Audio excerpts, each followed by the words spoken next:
What's going on, everybody? C4 here. Welcome back to the channel. Today we're continuing our 32-team 7-round mock draft series by looking at the team that holds the 5th pick, the 18th pick, and the 26th pick in the first round of the 2020 NFL Draft, and that is the Miami Dolphins. This mock draft is a doozy.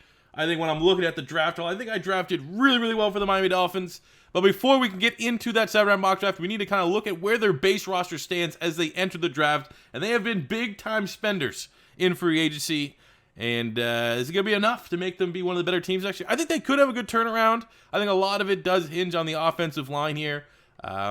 But anyway, so we have to, in terms of changes on the offense, you got Jordan Howard coming over from the Eagles. I think that's a great signing as long as you bring in another running back to pair him with. I think Devontae Parker having a breakout year. You think you got something special in Preston Williams. You got Wilson in the inside at slot. From a skill position standpoint, with Gesicki also taking a pretty big leap last season, you got to feel pretty comfortable that when you get your quarterback of the future, you got to have a good infrastructure in place. Now, the offensive line is a kind of a crapshoot. I like Dieter last year. They paid actually pretty big money to get in Eric Flowers, who's, I think is definitely transitioned to be a better guard than he was a tackle. We'll leave it at that. But you're going to assume that on this offensive line, you probably have two assumed starters that you're satisfied with entering the year as starters. Maybe Karras, who they brought over from the Patriots as center, but your tackles are not good enough. We're going to try to help that out during this mock draft. On the defense, they spent a lot of money as well. They brought in Ogba. They brought in Shaq Lawson. Now, I'm not sure where Shaq Lawson's going to play. I think he's more of a defensive end than he would be an edge rusher here. But either or, I think he'll play obviously more defensive end than I think you might get from Ogba. And they paid him a lot of money. They give him $20 million guaranteed. That's a guy that's going to get on the field quite a bit. So I just put him here at left outside linebacker from a depth chart standpoint, but I wouldn't be surprised to see him line up more as a defensive end. He'd be like 265. That's a little bit on the small side for a 3-4 end, but he can get the job done. And I feel much more comfortable with his hand in the dirt than ever having him, kind of stand up upright and get into a zone coverage scenario. They brought in Landon Roberts, Camus Grugier-Hill, solid depth linebacker, paid pretty big money to get Kyle Van Noy over the New England Patriots. Again, more than 30-some million guaranteed. But I just think this is a tremendous fit because obviously there's a lot of similarities to what Flores runs that they did up in New England. And Van Noy was an excellent utility player on that defense for the Patriots. So that's a big move. They got Byron Jones, the big fish, $54 million guaranteed, 5-year, 82 total to get him in and be a corner one. Xavier Howard as a corner two. I think if you can get another corner in there, maybe to compete with Bobby McCain as a nickel, that's going to be a really improved defensive back. And, get a nickel competition, really shore up that safety spot. But from a pure outside corner standpoint, Byron Jones and Xavier Howard, one of the better 1-2 punches in the NFL. So how can we fix and make this Miami Dolphin team go from the 5th worst team in the NFL to maybe being able to compete in an AFC East that is clearly on a landscape change? The Patriots might not be the Patriots anymore. No Tom Brady. They lost a lot of free agents. So it could be up for grabs. The Buffalo Bills, for God's sakes, might be considered the favorite in the division right now. So when that's the case, if you're the Miami Dolphins, you're thinking with all of these draft picks that you have on top of all the money you spend in free agency, you could be one of the surprise teams next season. So let's hop into this mock draft and see, with all the picks, can we do enough to get the Dolphins over the hill in 2020? So finally on the clock at pick 5, the Miami Dolphins, who have 3 first-round picks. Let's not screw this up. They're going to select Tua Tagovailoa, quarterback from Alabama, 6'1", 220 pounds, as long as the medical passes. And with all the coronavirus stuff, that could kind of play against him because teams are not going to be able to get him in the building. I don't know if Miami's actually got him in the building before all the bans and stuff happen. I assume they have a pretty good idea where he is. He's the franchise quarterback for the Miami Dolphins. He's smart, he's mobile, he's accurate, and absolutely lethal off the play-action pass. I think as long as Miami can build up the offensive line and you can kind of hammer into it and maybe chill out on the scrambling excessively, I feel like when you put him in a position to get smashed, and especially against NFL-type players with the speed and close-down ability, limit his exposure to potential injury, especially early on, I think you're going to have a long-term player. The hashtag tank for Tua. Dolphin fans finally got what they want. And he's coming back from the injury. You still have a perfect journeyman in Ryan Fitzpatrick in place that you could ride with him, kind of like what Tyrod Taylor did for the Cleveland Browns when they drafted Baker Mayfield. So I think Tua is as good as any options you're going to get for Miami at pick 5 this year or any other year, And I think that if I'm stacking Tua up against the Joe Burrows, up against, the Jordan Loves, the Justin Herberts, you look at next year, the Justin Fields, the Trevor Lawrences, assuming Joe Burrow's out of the question, probably only Trevor Lawrence is the guy that I would consistently take over Tua out of all those available quarterbacks over the next 2 years. So go out, grab your quarterback, as long as the medical is good, and get Tua Tagovailoa at pick 5. Go into their second first-round pick. At pick 18, either selecting Caleb Chesson, edge rusher from LSU, 6'4", 250 pounds. He is the perfect utility edge rusher for a Brian Flores scheme, /aka New England Patriots scheme. Very similar, I think, as a prospect to Josh Allen last year. I don't have him graded as higher. I had Josh Allen as a top 5 player in my draft last year, but I think Chesson is fringe top 10. He's a high-ceiling edge rusher who definitely needs to develop, but I think he can be everything. He could do it all for the Miami Dolphins. He's going to be a guy as a rookie that's going to be able to get you 6, 7, 8 sacks, something like that. But he's awful comfortable dropping back into zone coverage, which is perfect for a 3-4 outside linebacker. I think he's an excellent pairing for what they got and are going to get from Kyle Van Noy, who they spent a pretty penny to acquire in free agency from the Patriots. I think for Chesson, improving that edge rush and getting after the quarterback is a big must-have and a must-do for the Miami Dolphins this offseason.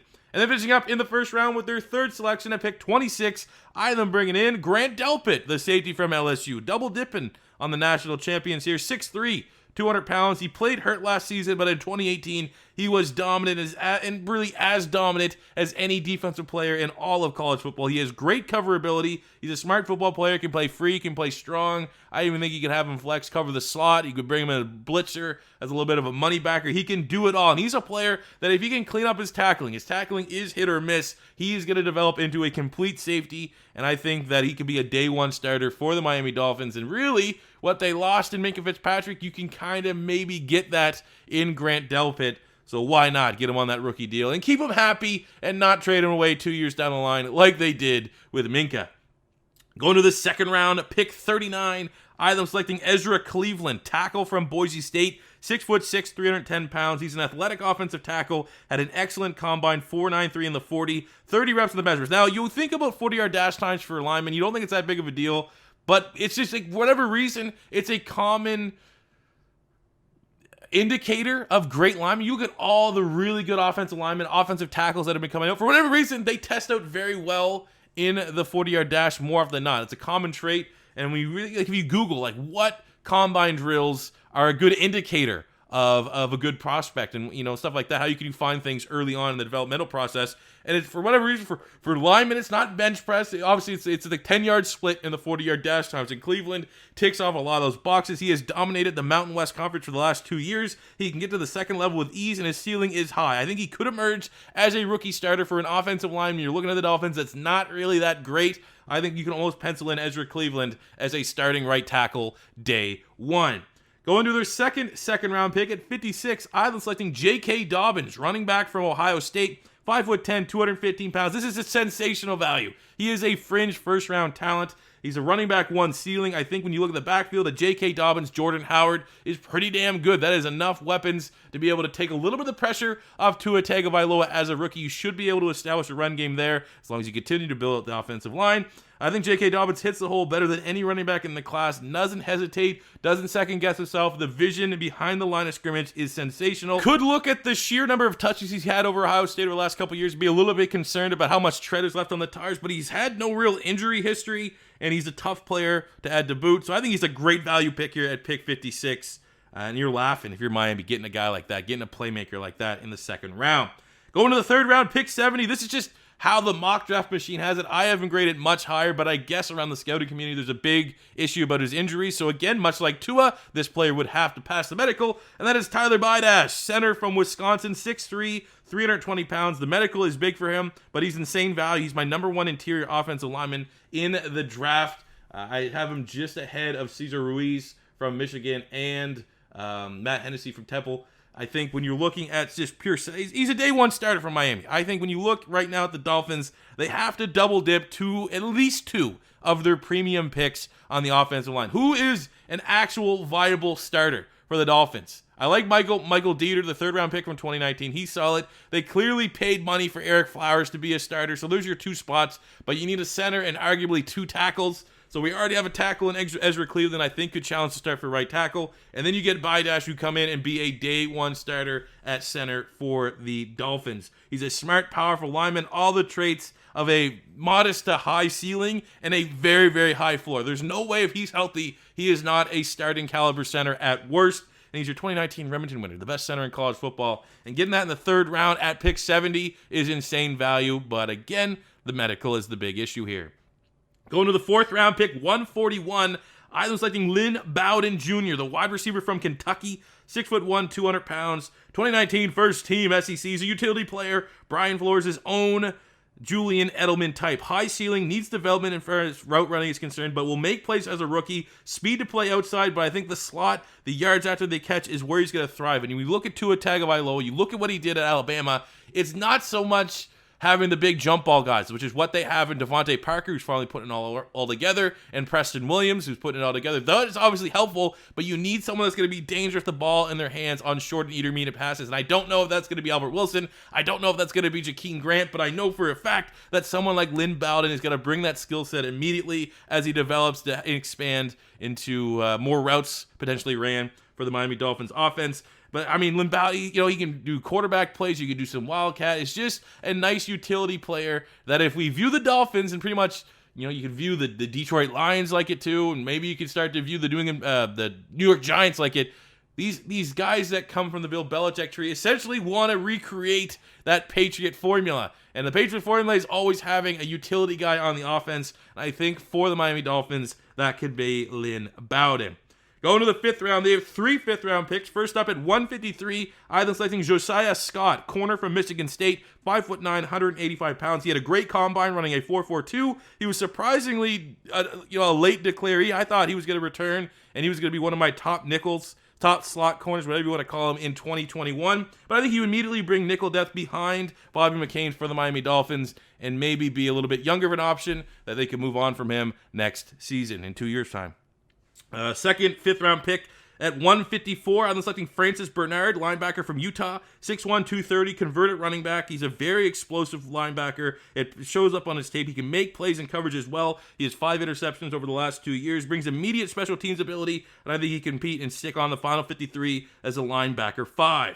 And then the final fifth-round pick at 173, I'm selecting C.J. O'Grady, tight end from Arkansas, 6'4", 250, a solid receiving tight end who, if he passes a character test because he's had some off-the-field issues, he's absolutely going to get drafted around this range. He's a good athlete, really, really solid hands. I think he has tight end 3 potential for the Miami Dolphins as they still are trying to figure out what's going on there with Gesicki, the second-round pick, and Durham Smythe, the fourth-round pick, both from the 2018 draft. But I think Gesicki actually played fairly well last season, and things are definitely trending in the right direction for him. Going to the sixth round, pick 185, I'm selecting James Lynch, defensive end from Baylor, 6'4", 285 pounds. I think he's one of the more underrated defensive ends in the class, especially for a 3-4 scheme. Baylor's career sack record holder, can bring solid rotational ability for the Miami Dolphins front right away. Had a career year in 2019, 19.5 TFLs, 13.5 sacks, 2-time first team Big 12. You're getting a very solid rotational edge rusher that could probably fit in and pair pretty nicely over, say, a Taco Charlton, like Emmanuel Ogbah as the top rotational defensive end depth there for the Dolphins. And now we're finishing up in the seventh round where the Dolphins have 3 picks. My God. At 227, I was selecting Brian Cole, the safety from Mississippi State, 6'2", 215, versatile defensive back that can also play a little bit of money backer, a 4.5, 240-yard dash at the combine. I think his value as a rookie is on run situations, pure rundowns, as well as special teams. Going to their second, 7th-round pick at 246, I was selecting Danny Pinter, the guard from Ball State, 6'4", 300 pounds, converted tight end, a great athlete, kind of similar to Ezra Cleveland. And he actually, when I was taking down my combine notes, stood out the most during the offensive line drills for me. Got a lot of praise as well during that broadcast on NFL Network for just how well he was kind of coming out of nowhere. He's a great athlete. I think he's one of the better value picks in my mock draft, especially late in day 3. I think you might have a chance to get a starter come season's end at 2020. And then the final pick here in the 7th round, 251, Island selecting Simon Stepaniak, guard from Indiana, 6'4", 321. He's a very powerful guard, put up 37 reps at the combine on the bench press, and I think he'd have a chance to stick on the 53 as offensive line depth, especially inside. Not a lot of value here at the tackle spot for the Dolphins. Dion Calhoun, Danny Isadora. I think someone in the 7th round like Stepaniak has a chance to push those guys for a roster spot. And it's all about adding competition here for a Miami Dolphins offensive line that is pretty bad right now. So hopefully we address some of those issues here during this mock draft. And I hope you guys did enjoy this mock draft. A lot of picks to get through. And I think we did a pretty good job adding some day one starting talent, which is exactly what the Miami Dolphins need to bring in. So let me know what you guys feel about this mock draft in the comment section below, especially Dolphin fans. Let me hear it. If it's your first time stopping by, don't be afraid to hit that subscribe button, smash the like button if you enjoyed. And until next time, it's C4 saying peace out.